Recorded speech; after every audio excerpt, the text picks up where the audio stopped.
નમસ્કાર, આપની હારી રહ્યા છો અડીખમ ગુજરાત. આપની સાથે હું છું રાકેશ પંડ્યા.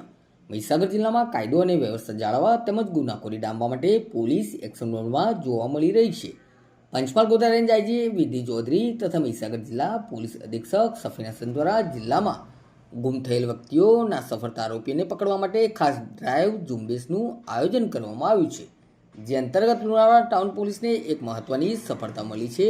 લુણાવાડા ટાઉન પોલીસ સ્ટેશનના પોલીસ ઇન્સ્પેક્ટર વીઆર સોનારાના માર્ગદર્શન હેઠળ પોલીસની અલગ અલગ ટીમો કાર્યરત હતી. આ દરમિયાન એએસઆઈ વિજયસિંહને એક સચોટ ખાનગી બાતમી મળી હતી કે લુણાવાડા ટાઉન પોલીસ સ્ટેશનમાં વર્ષ 2023માં નોંધાયેલ આઈપીસી કલમ 454-380 મુજબ આ ગુનામાં સંડોવાયેલ અને છેલ્લા 3 વર્ષથી નાસ્તો કરતો આરોપી નૂર હસન ઉર્ફે ટૂટન જોહર અલી શેખ રહેવાસી બારડોલી જિલ્લો સુરત ખાનગી વાહનમાં બારડોલીથી મોડાસા તરફ જઈ રહ્યો છે.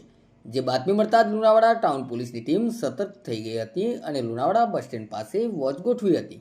દરમિયાન બાતમી મુજબનો ઈસમ ત્યાં આવી પહોંચતા પોલીસે તેને રોકી પ્રાથમિક પૂછપરછ કરી હતી. પૂછપરછ દરમિયાન તેણે પોતાનું નામ નૂર હસન ઉર્ફે ટોટન જોહર અલી શેખ હોવાનું કબૂલ્યું હતું. ઝડપાયેલા આરોપી સુરતના બારડોલી વિસ્તારમાં આશિયાના બજાર પાસે રહેતો હોવાનું જાણવા મળ્યું છે. પોલીસે આરોપીની અટકાયત કરી તેની સામે કાયદેસરની કાર્યવાહી હાથ ધરી છે. 3 વર્ષથી પોલીસને થાપ આપી નાસ્તા ફરતા આરોપીને ઝડપી પાડવામાં લુણાવાડા ટાઉન પોલીસે સરાહનીય કામગીરી કરી છે. નમસ્કાર.